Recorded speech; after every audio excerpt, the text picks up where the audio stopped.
ফটা ঢোল বজায় চৰকাৰে, কিন্তু তেওঁলোকে উন্নয়নত একেবাৰে সমূলি ব্যৰ্থ।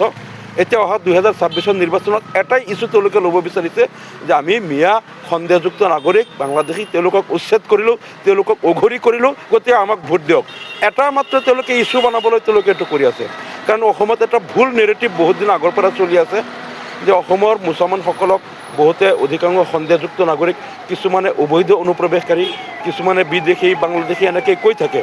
কিন্তু অসমৰ যিমান মুছলমান আছে তাত 99% যিসকল 1951 চনৰ NRCত নাম আছে বা স্বাধীনতাৰ আগৰ পৰা ইয়াত বসবাস কৰে। ইয়াত অসমত যিমান মুছলমান আছে ইয়াত কোনো বাংলাদেশী, অসমৰ ভোটাৰ লিষ্টত NRCত কোনো মুছলমান বাংলাদেশী এপ্লাই কৰা নাই।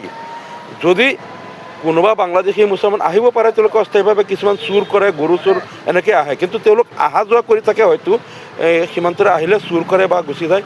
কিন্তু অসমত যিমান মানুহে মুছলমানে ভোটাৰ লিষ্টত নাম উঠাইছে বা NRCত এপ্লাই কৰিছে, কোনো বাংলাদেশীৰ মুছলমানে এপ্লাই কৰা নাই।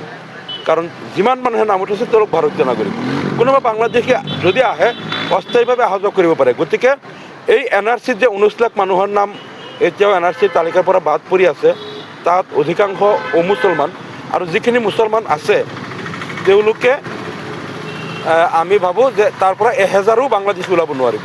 অসমত বহুতে মানে মিছাকৈ এনেকৈ কয় যে অসমত 50 লাখ, হিতেশ্বৰ শইকীয়াই এবাৰ কৈছে 30 লাখ বাংলাদেশী আছে, কোনোবাই 50 লাখ, কোনোবাই 70 লাখ, কোনোবাই 1.5 কোটি বাংলাদেশী আছে।